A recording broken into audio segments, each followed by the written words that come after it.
Coming up right now, 28 amusement park thrill seekers get an experience well beyond the price of admission. Also coming up, a trip for passengers on board a British Airways flight. It takes a bizarre turn why their destination was a trip to nowhere. A little bit later, the very special gift former President Trump gave YouTube star and to fighter Logan Paul. We'll show you more about that. Daily Flash starts right now. Get ready for trending news and entertainment. This is Daily Flash with your hosts, Andrea Jackson and Mitch English. The fun starts right now. This is Daily Flash. Hey everyone, I'm Andrea Jackson. I'm Mitch English. We're welcoming you to Daily Flash and so glad to have you here on this 2 for Tuesday. Oh, Maddie's hanging out there as well. Matt, how you been, buddy? Good, man. You know, the wife's got me on a vegan diet, and I don't hate it, which I thought I would not be in on, but I can't really tell the difference on some of the stuff she's been ordering. Like what? The burgers and stuff like that. Some of the chicken, like the sauces and everything. She's getting a little more vegan. So what is it? Yeah, it's soy, I guess, based. I don't know. It's some type of vegan plant. I don't ask. I just eat it. See, you know, and God bless you for sure. I did the vegetarian thing for 1 year, and I found it very, very difficult. But they also say for your blood type, you should check out before you do stuff like that. Oh, I'm not going all in. I'm still getting my wings, but you know. Okay. Yeah, you bring that up, but a friend of mine was a vegetarian for years, and she ended up reading that blood type diet book, and she got her blood type tested and realized she should be eating meat and other things. She changed her diet completely changed her. And you know, I know there's vegetarians out there, nothing against it, no. and you're welcome to do that. A lot of time it's because you need iron, and you don't get that when you're in a vegetarian diet, so you got to take supplements and that sort of thing. And I know we'll get a barrage of emails just saying vegan's a hard way to live. That's just for sure. one avenue to consider. Yeah, Let's exactly. Just say that it's not an end all be all, but for some people it works. Netflix is getting a couple NFL games this year on Christmas Day. Okay, this now, is so crazy. Isn't this interesting? So they're already selling ad spots for the Netflix Christmas Day football games. $5 million for a 30-second spot. Wow, they're expecting that high of a turnout. Huge. And they're two big games. Chiefs, I believe, are one of them. I think the Steelers or Raiders are in another one. Anyway, but $5 million for a 30-second ad. Now, for perspective, when it comes to the Super Bowl, you're looking at $5 to $7 million for a 30-second ad. That's for the Super Bowl. This is for Netflix. That is just incredible. I wonder if they're going to be embedded. First off, the words ad and Netflix should never be in the same sentence. I agree too. When I heard this, I'm like, I can't even comprehend ads on Netflix. So will those ads stay since it's like a recorded show, more or less? Because I imagine you can go back and watch it afterwards if those ads are staying there, if that's placed into They'll probably the amount. slice them out with stuff for new Netflix shows or something like that in the future if it's something that they archive. But oh, you mean so if you watch it, go back and watch it again? They'll promote something else. Maybe. Well, I don't know. I mean, that's what I'm saying. Why are they asking that kind of money? And it seems like for Christmas Day, especially. I mean, I don't really think about television too much at Thanksgiving. The last few years, the NFL has done football games on Christmas Day. It's unusual, but they've done it, and actually the numbers have been better than basketball games for the NFL. So I think there's some sort of track record there that suggests, look, you could probably reel in this kind of money for Netflix. I think it's because a lot of bars are closed on Christmas, so they know people are going to have to watch them at home, and it's a more focused audience. Because the problem with sports TV right now is they all know that it's just up in the bar and no one's paying attention. With this, it's going to be focused people on Netflix. You're dialed in your living room. But I have a problem with now the NFL is splintering off into NBC Peacock, Amazon Prime, Netflix, and then these games that they're playing overseas you'll only be able to watch them if you have X, Y, and Z service. So I just kind of wonder at what point.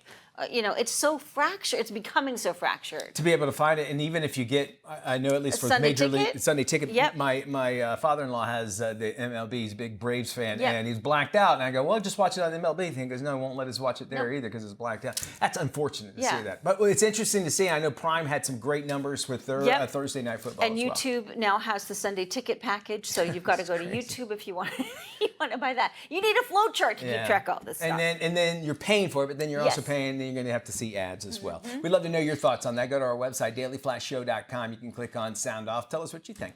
Hey, let's head now about this. More than 24 people experience a crazy ride after a coaster in Oregon left them hanging literally upside down. 28 passengers on the Atmosphere. It's at a Portland theme park. The ride suddenly stops. They were stuck for nearly a half hour like that, folks. The ride operators, they called 911, started their emergency procedures, and according to a Facebook post shared by the Portland Fire Department, the rescue teams were trained for this exact scenario. They trained for this. Park says the attraction is now closed until further notice. I would hope so. And how do you leave somebody like that for that long? It seems like your blood would rush to your head for a while. 30 minutes. That's a long time. Scary, too, the whole time. Nope. That's why I don't do the carny rides. Well, I do them at theme parks. I don't do carny rides. They set those things up. And even though this was a theme park, the place is like still not up to Disney Universal standards. So they test it 10 times before the park opens. Nope, I don't even do those at the outskirts ones. But don't you remember as a kid when the carnival came to town, you didn't think twice about it? Like that zipper ride? I did because my dad was a carny and told me how bad they were made. Okay, so we did win all the games, though. That's, by the way, in Matt's book. It's called My Dad Was a Carny. Oh, no, I got a better title for that one if we're doing that. All right. I don't want to hear it. We'll move on. Passengers on board a flight flew for hours across the Atlantic Ocean, only for the plane to turn around at the halfway point. The mishap occurred while the British Airways flight was traveling from London to Houston. The trip's total flying time should have been 10 hours and 20 minutes. The plane was halfway to its destination with 300 passengers when it experienced a technical issue as it approached the Canadian coastline. Flight crews said the jet had a problem with the engine. By the time it returned to London, it had flown nearly 5,000 miles across the Atlantic twice. Unclear why the aircraft had to fly all the way back to London for repairs. Just for that, I mean, I'm certain it's because of protocol. There's probably some kind of reason that they go, all right, doesn't matter, whatever is going on, we need you back here. Could be as simple as, well, the part we need is back. Yes. We left it back. We left it back there. Back in London. Who knows? The battery we need for the engine to run. The last place you want to be is over a body of European water. Plug. And it's a whole plug. It's an electric airplane, and they need the converter. Yes. And I'm assuming this will come out eventually what exactly happened, but I would be happy to say, hey, look, it seems like they could finish the flight out. They had made it back, but that wasn't the case. They knew what's best, and I don't know anything about aviation. All I know is was it a Boeing airplane? That would be the first question I'd ask. Yes. I mean, we can't even get this thing fixed up in this International Space Station. Do you hear about all the problems that Boeing? That's not going to end well. So that's. I know we're going off on a tangent here, but I guess the question is, like, would you feel safer to land over the ocean or take your chances over land? I mean, that was the first thing that I thought of. If basic could have been I think it would be on the land to be better for me. But it seems like they're somewhere between there and there. It had to be an island or a country that has an airstrip. An airstrip to be able to land on. All right. Former President Trump met influencer Logan Paul recently, and during their meeting, Trump gave him a T-shirt with his mugshot on it. Take a look. Is this your mugshot? Yeah, can you believe it? You're a gangster. This is what we're reduced to. No way. President Trump joked that, hey, it sells. Jake Paul laughed while posing with the T-shirt, and his Prime right behind him as well, too. Got to make sure you promote that. Prime.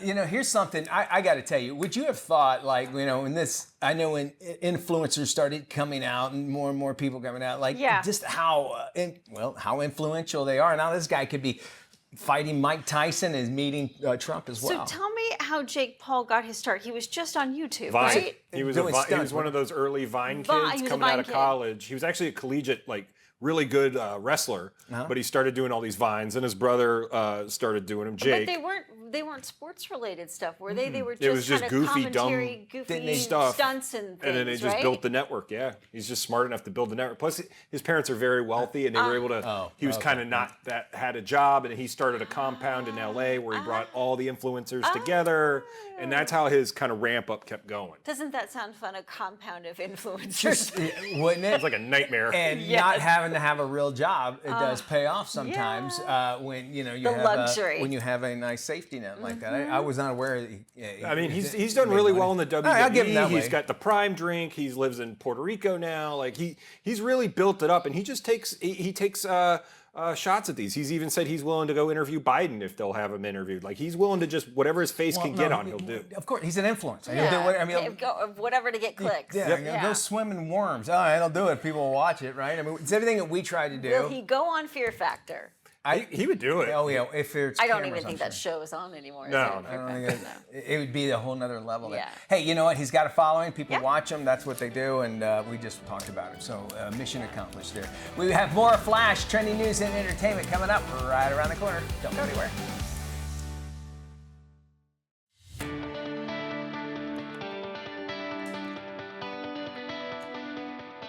Welcome back to Daily Flash. This is the moment you've all been waiting for. Time to get flashed.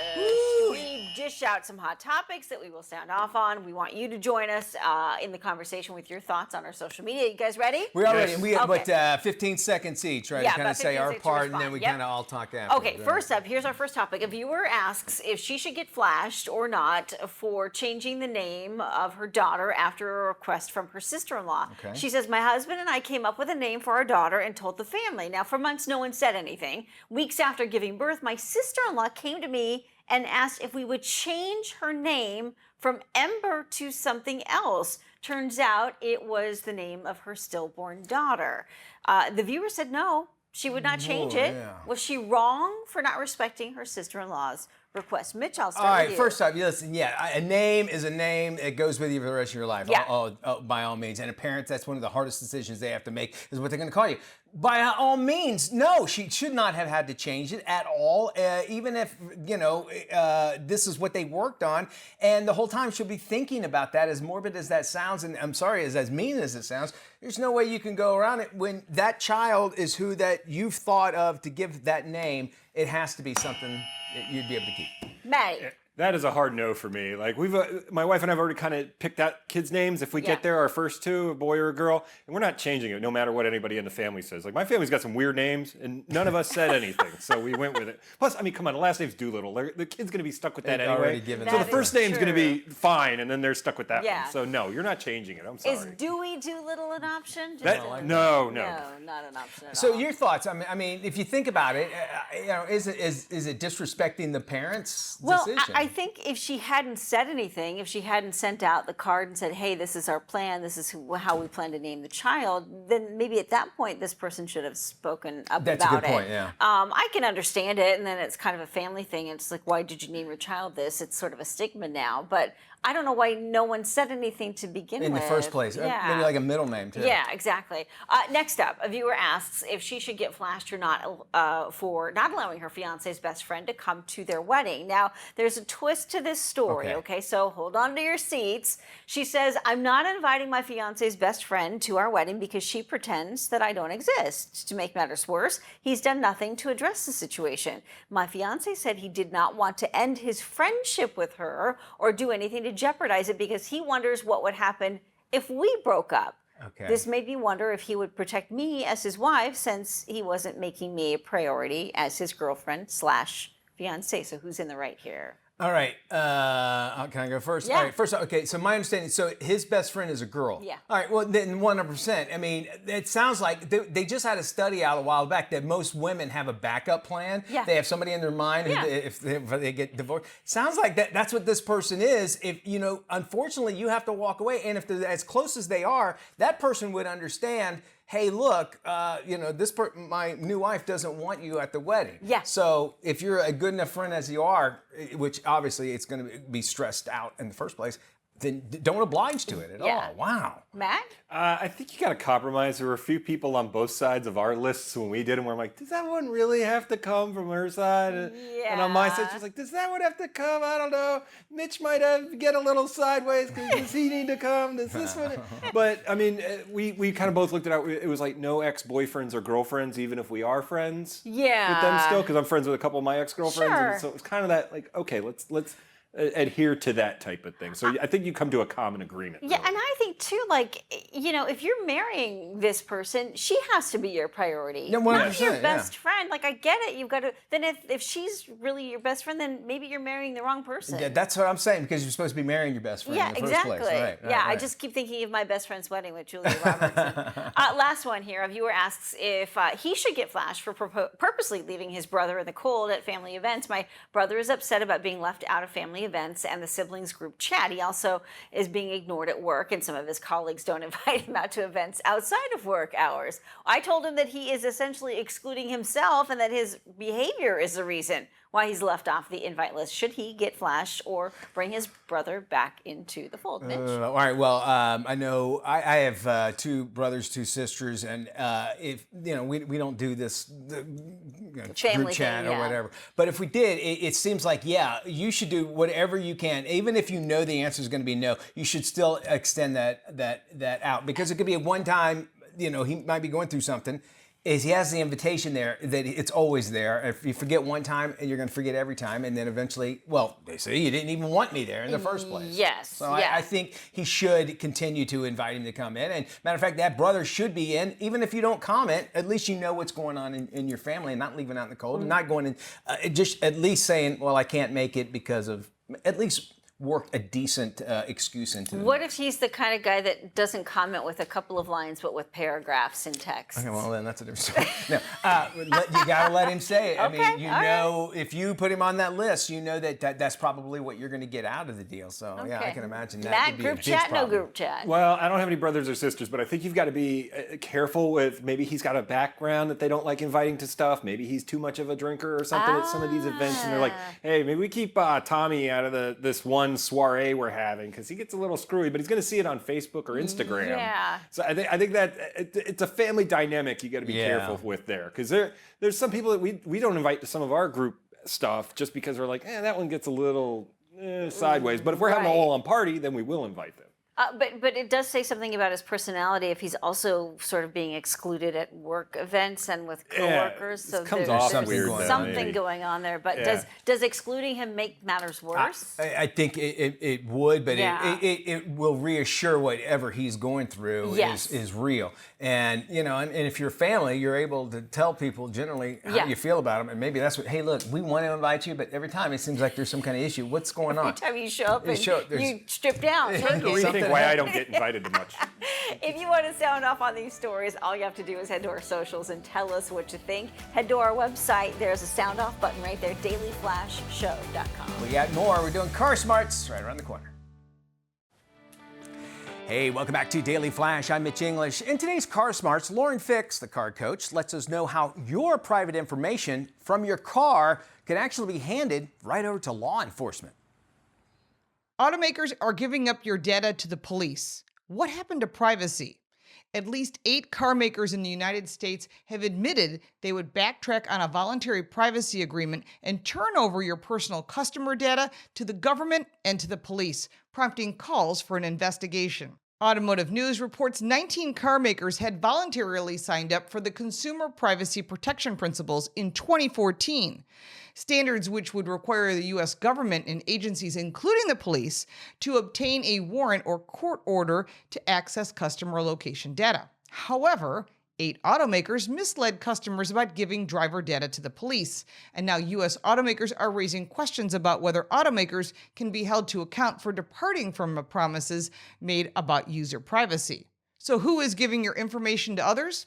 Toyota, Nissan, Subaru, Volkswagen, BMW, Mazda, Mercedes-Benz, and Kia would turn over your data if a subpoena were produced, in violation of the standards they signed up for. These car companies are following the agreement they signed. General Motors, Honda, Ford, Stellantis, and Tesla require a warrant for location data unless it was an emergency or customer consent was provided. Tesla was also the only brand to notify its customers of legal demands. Actually, all manufacturers should inform you if they're giving up your information and your data. This has not only raised concerns about what other privacy promises car makers have made that they won't be keeping, but it has also led to 2 U.S. senators calling for companies to be investigated by the Federal Trade Commission. And quote, automakers have not only kept consumers in the dark regarding their actual practices, but multiple companies misled consumers over a decade by failing to honor the industry's own voluntary privacy principles, said Senator Ron Wyden and Senators Ed Markey in a letter to the FTC. Mercedes-Benz, Toyota, and Kia all defended their practices, while the Alliance of Automobile Innovation, a lobbying group for the car industry, claimed the government agencies only request location information when there is clear danger to an individual. And quote, vehicle location information is also provided to law enforcement under specific and limited circumstances, such as when an automaker is providing a warrant or a court order, or in situations where there is imminent threat or serious bodily harm or death to an individual, an AAI spokesperson told Automotive News. In March, the New York Times published an in-depth investigation about a Chevrolet Bolt owner who had been quoted a significantly higher insurance renewal premium, later discovering that his data was being sold to insurance firms by a data broker called LexisNexis. This was followed by a second report detailing a proposed class action lawsuit put forward by a Cadillac XT6 owner who claimed he was denied insurance by 7 companies on account of his LexisNexis driving report provided to the firms without his knowledge. Both of the vehicles were equipped with OnStar and GM's Connected Services brand, which is gathering information used by LexisNexis. In the wake of the reports, General Motors subsequently ended its partnership with both LexisNexis and Verisk, a similar company which also sold driving data to insurance companies. According to the New York Times, an internal document circulating within General Motors showed more than 8 million vehicles were actively supplying data through OnStar's Smart Driver program as of 2022. The problem is, you sign away your ownership when you use their systems. And keep an eye out for those opt-out options and support the government bills that protect your privacy. Hey, welcome to Furry Friends This Week. Now, Andrea, I know you like the rather larger dogs, Weimaraners, right, I believe, which can get pretty large, but what about having the world's official tallest dog? Meet, I think it's a great name for him, Kevin, a Great Dane from Iowa who has been officially named by Guinness World Records as the world's tallest dog. The 3-year-old measures 3 feet 2 inches from his feet to the ridge between his shoulders. It's not from his tail to his head. That's how they officially mark these things, which makes him about the same size as most toddlers. To get that big, he eats about 10 cups of food. So you can even see when he stands up on his owner, who's about 6 foot and his arms are fully up. That's a big puppy. That's one backyard I'm not playing football in. No. I don't want any of that. And one more Furry Friend story today, and it's a happy story to wrap up this week. And I love these. When a pet goes missing, but eventually finds their way home. And for this little pup, she was lost for almost 6 months. A Virginia woman adopted a rescue dog from South Korea in 2023 and knew the dog had a tendency to roam away from her home in Virginia. Well, the Finnish Spitz mix took off during a walk back in December of 23 with the dog missing her human. All of a sudden she noticed it and she was gone. She set up an Instagram account for her entitled Finding Autumn. The woman almost gave up when they spotted Autumn at the Arlington National Cemetery where she had made a home for herself at a nearby army post. It took a few attempts to trap her, but when they did, they finally got Autumn home with her family, which was great. And even though she spent 6 months on her own, she checked out. They said a little malnourished, but other than that, she was fine. Which is great. You can just see how, she needed a bath too. She was a little dirty. But these dogs are resilient even when they run away. Absolutely. And always a great ending to stories like that. Love hearing that. And get those dogs chipped. Put air tags on them. Yeah, air tags even better. There you go. Thanks a lot, Matt. We got more trending news and entertainment coming up right here on Daily Flash. This is Daily Flash with your hosts, Andrea Jackson and Mitch English. Trending news and entertainment. This is Daily Flash.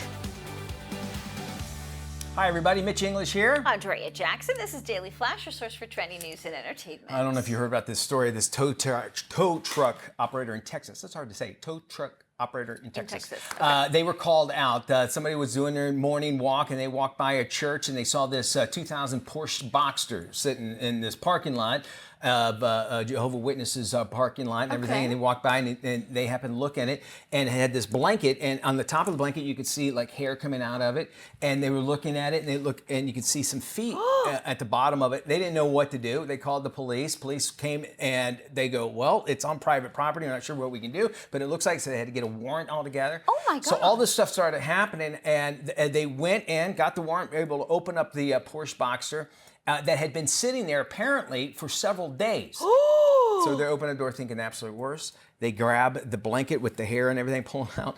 It was one of those real doll sex dolls. No. And the only thing, the first thing I thought was like, this thing was out there for several days, and why did anybody inside the church see it? And I'm not making fun of Jehovah's Witnesses, but they don't have windows on their church, so nobody saw. Oh my goodness! And left this gorgeous Porsche with a gorgeous sex doll inside. Wow. They towed it all off, but they were, thank goodness it was nobody. No. What happened?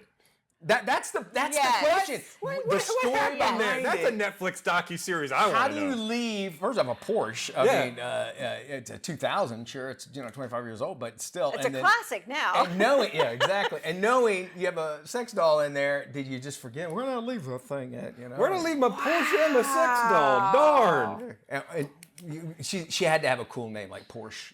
Or Porsche. something like that, right? Yeah. Or it was a scorned wife that got upset at the husband, and she just drove the car to the parking lot. I like that idea. And then with the sex doll wrapped up in the blanket to say, I found you out. This is why we have Jackson on the show here. You have a mind.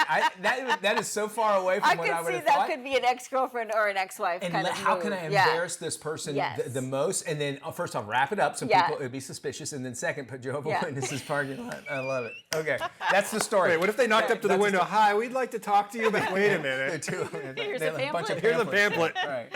More than 24 people experienced quite a ride after a coaster in Oregon left them hanging upside down. 28 passengers were on the atmosphere. It's a play on word. At a Portland theme park when the ride suddenly stopped. They were stuck for nearly a half hour. The ride operators called 911 and started their emergency procedures. According to a Facebook post shared by the Portland Fire Department, their rescue teams trained for this exact kind of scenario involving this particular ride. The park says the attraction is closed until further notice. Wow, that's scary. You can imagine that first off, but this is a place that it's a permanent fixture. Yeah. And something happened. Why is it always, it's always at the very top? Yeah. It's not like, it can't be like close to the ground. Yeah. And then what's the conversation you have while you're up there? Oh, that's a good question. Yeah. Oh, God. Yeah. You dating anybody? How's it going? What if we don't get off this thing? Is this what it's like in I Australia? hope they made everybody take the stuff out of their pockets. Because if they're just sitting there or somebody gets their phone out, it just goes flying down. Oh, that's a good point. Oh, and I'm certain somebody had to have gone live. Oh, yeah. So I know it. For sure. Universal, because their stuff goes upside down, you can't have anything in your pockets at all anymore. But people find a way to They've got metal detectors, though. Yeah. That's Universal. This is Portland. This is true. Oregon. Portland, things a little bit different. Portland, by the way, is a town that capitalized on being weird too. Yes, So they it is Portland, Oregon, right? Yes. I think it is. Yeah. They could pay money to get people to do that then. What ride would I got stuck on? And this is no lie with my boys on It's a Small World. Yep, did it. And been there. They have not. We talk about the shutdowns at Disney. This ride, you hear about it breaking down all the time, or it stops. Yeah. And eventually, people were getting up and walking off, and they couldn't take it sons anymore. were like, I'm like, they let us in and everything. I'm like, I'm not going to get kicked out of this place. Yeah. They go, come on, Dad, can't we leave? I want to go. They're leaving. Can't we just leave? I'm like, no. Yeah. They'll get it going, and it was a good half hour, 45 minutes sitting out of here. And they never turned that music off. Never. Nope. Never at all. And no lights on as well. That would be enough to drive me out of there in a hot second. Go crazy, right? Yes. Go crazy. I'd rather hang upside down. Tell you what, we will do our best not to drive you crazy. And no, it's a small world at all. On Wednesday, June 26th, Comfort Keepers, a leading provider of in-home care for seniors and adults, is celebrating their 6th annual National Day of Joy. And they've just unveiled a new survey shedding light on how adult children are playing a pivotal role in helping their parents embrace their golden years. Joanne Butler has the story.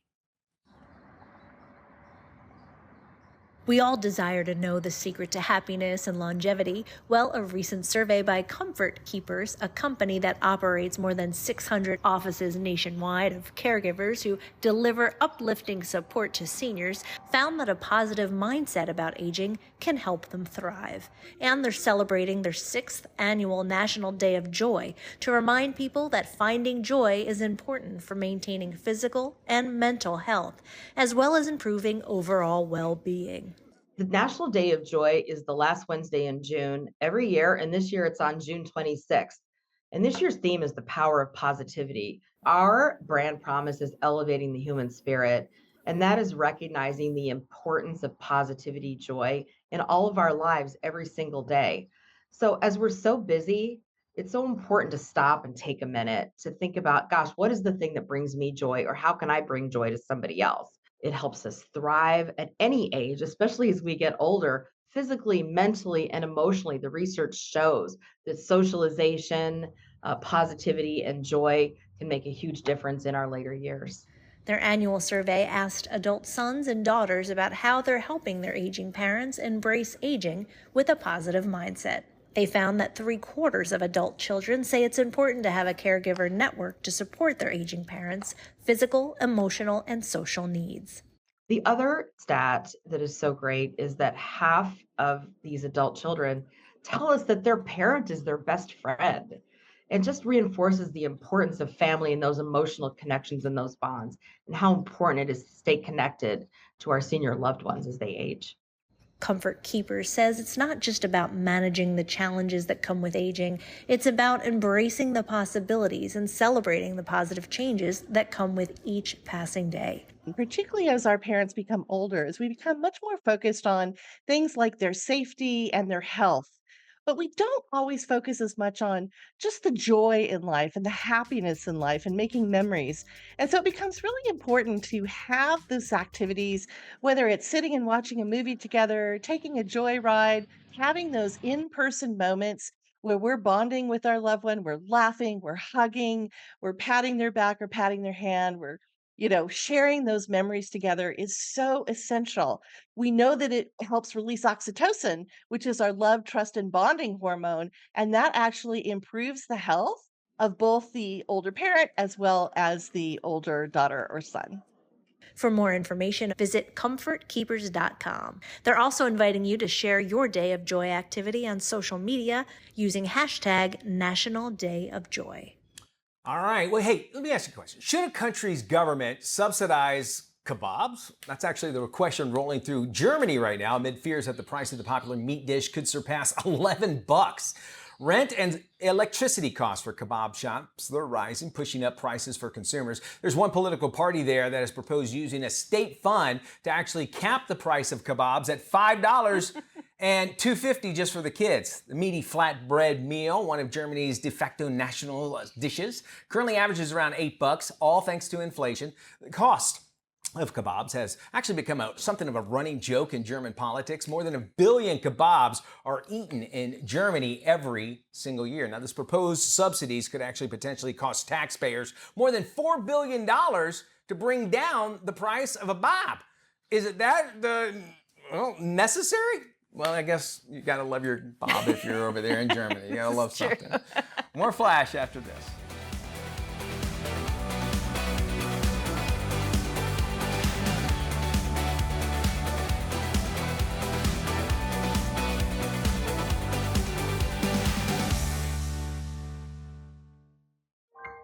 Need to unwind after a busy day? We've got the perfect solution to your sleepless nights, thanks to Disney. Disney Sleep offers peaceful renditions of your favorite classic Disney songs to fall asleep to, and is available wherever you stream music. Just say, "Alexa, play Disney Sleep" to your Amazon-connected device. For the perfect deep sleep, visit DisneySleepSweepstakes.com and enter to win the grand prize, an award-winning NOLA Evolution Luxury Hybrid Mattress. This mattress offers 3 firmness level options, cooling comfort, and pressure relief for sensitive joints. Learn more at nolamattress.com. The prizes don't stop there. The grand prize winner also gets a Whim Beside companion lighted speaker with Alexa to stream the Disney Sleep playlist. If you fall short of the grand prize, don't fret. You can still win one of 5 $25 Amazon gift cards. Head over to dailyflashshow.com and click on the sweepstakes button for your chance to win. Hey, welcome back to Daily Flash. I'm Mitch English. You know, this year marks the 20-year anniversary of the blockbuster film School of Rock, with child star Brian Falduto and as the aspiring stylist, Billy. And now fast forward to today. Brian is now an accomplished, openly gay country singer, and he's got a new album out. He's also touring nationwide. Let's take a look at his performance over the weekend. If you kiss me, I will kiss you back, but I'm not gonna kiss you first. If you kiss me, I will kiss you back, but I'm not gonna kiss. Not gonna kiss. Come on. If you kiss me, I will kiss you back, but I'm not gonna kiss you first. If you kiss me, I will kiss. He joins us now from New York. Brian, welcome to Daily Flash. We're so glad to have you here, man. Hey, thanks so much for having me. How many times have you said, or at least heard, it's been 20 years since School of Rock came out? I mean, I remember when the movie came out, it was a fun getaway, if you will, and almost a little bit of some of all of us wanted to have a life like that. Take us through those days before we talk about your career, what you're doing now. But back then, what was that like being in the movie, Jack Black and the crew?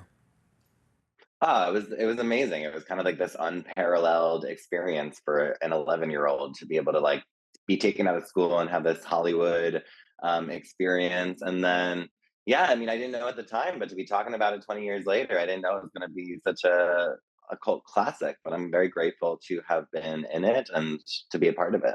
I bet. You know, Jack Black actually had to be lots of fun by all means. You know, we fast forward now to 20 years. Music's been important to you. Have you always, you're always a country music singer, or have you always appreciated country music?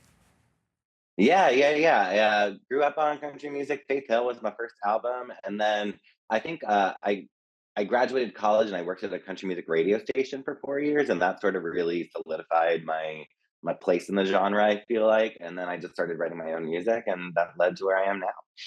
You know, country music fans are so loyal. You know, you want them to say, hey, look, this is the new Brian than it was back in School of Rock days. What do you hear when you're out on the road? Yeah, people seem to be really vibing with the new music. And I've had some fun moments on like TikTok and stuff where some of the songs have started to gather an audience, and it's been fun hitting the road and getting to play these songs live for people. We've been playing a lot of Pride festivals and just a lot of different concerts in some of the major markets around the nation, and it's just been a really good time. Hey, you know, let's talk about you know, it is, you know, we went through Pride Month. Brothers Osborne, there's openly gay country stars as of right now. As I mentioned, Brother Osborne is one that pops out here. You know, are we at an age now that, you know, that country music, really all fans, do they really even look at that anymore? Is that even something that we need to say? Oh, he's a gay country singer. I mean, seems like it's just, why do we need it in the first place? Yeah, I think we've had some great strides in the past couple of years, but there really are only 2 openly queer artists, I think, signed to major labels. So there is not a lot of representation in the genre. And if you look at mainstream country radio, they're still playing a lot of the same artists that they've played for the past 10, 20 years. There isn't a lot of diversity there. So yeah, I think to a degree, we have to sort of be big and bold about it, like we are with a lot of queer representation things, to just sort of make sure we get the message out. And that's kind of what I'm doing with this project. And I appreciate you. I appreciate you telling me that thing. You know, and I didn't mean it like, you know, accusatory or anything like that. But it's like, you know, we want to all be able to accept everybody. And I guess you have to say, look, you know, listen to my music first. Don't, you know, if you like it, you like it. Doesn't matter what my sexual orientation might be. I can appreciate that. And so I guess that's why I asked the question. Folks want to find out more information about you, and especially where you're going to be touring at. Where can they go? Yeah, I'm on social media, Brian Falduto, or they can go to my website, brianfalduto.com. Brian, thank you so much for joining us here. Good luck on the tour. You're in Orlando. We need you to stop by the studio and say hi, okay? You can check it all out. He's on Instagram. We appreciate your time joining us from New York City. And looks like the School of Rock did well for you, man, even though we went country. Maybe we'll have to make another movie called School of Country, teaching some folks out there. That's just an idea. We'll throw it out there. We'll ask Jack White as well, see if they'll do it for us. Very good. Thank you so much for joining us. Let's make the most of summer for you and your family when it comes to daily routines and household chores. Here with more is lifestyle expert Bahar Takhteshian. Welcome, Bahar. Thanks for having me. So summertime is here, which means there's a lot of fun to be had outdoors.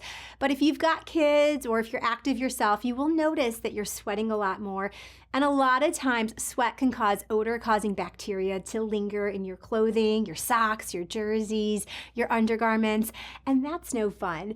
But thankfully, there's a product from Lysol called the Laundry Sanitizer that is really going to help you out this summer. This laundry sanitizer kills 99.9% of odor-causing bacteria. When you add it to your laundry routine, it is so simple to use, it is so effective, and I love that it really, really helps sanitize your towels, your clothing, your undergarments, and so much more. It is available at major retailers, and you can find out more information at Lysol.com. Now, moving on to your beauty and grooming routine. In the summertime, you're probably wearing a lot of hats to kind of ward off the sun, but a lot of times in the hot weather, when you mix hot weather and humidity, and it creates this very bad microclimate, and it attracts dandruff-causing microbe. They're more likely to thrive, and that way you might feel a lot of scalp irritation. You might notice some dandruff on your shoulders. Thankfully, Head & Shoulders Bare is a great product line that can help you. So this is my summer hair go-to. It'll keep your scalp flake-free, it fights off scalp irritation, and I like the fact that it's made with only 9 ingredients. You're not gonna find any sulfates, no dyes, and no silicone in these shampoos. It's created with clinically proven dandruff-fighting ingredients, and there's 2 different formulas to choose from. So if you have oily hair and scalp, there's a formula for you. If you've got a little bit of a drier scalp with dry hair, there's a soothing hydration formula that you can actually choose from. This is the #1 awarded scalp care brand. It's a great product for the entire family, and you can find out more at Amazon.com.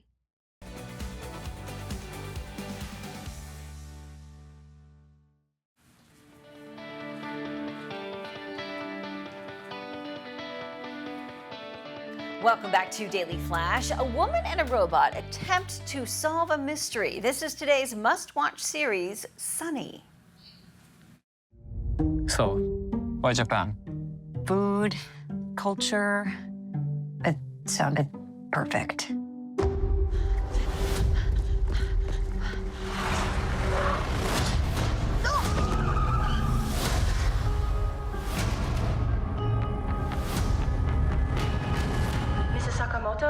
I'm afraid we have bad news.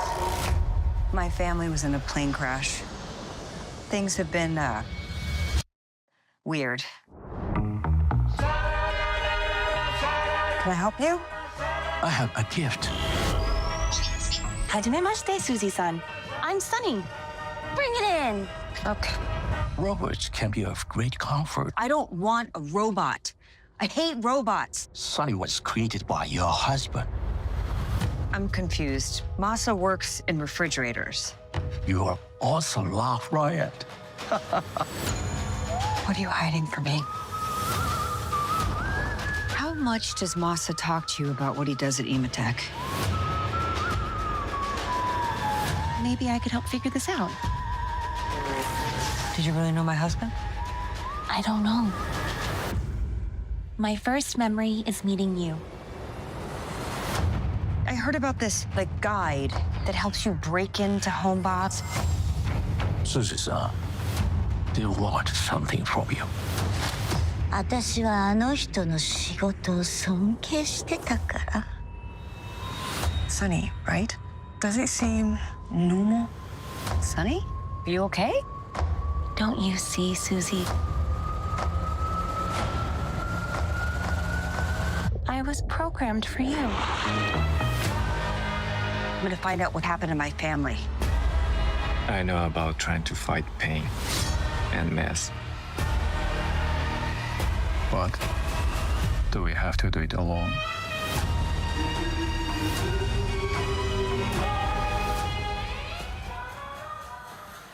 Ooh, that looks good.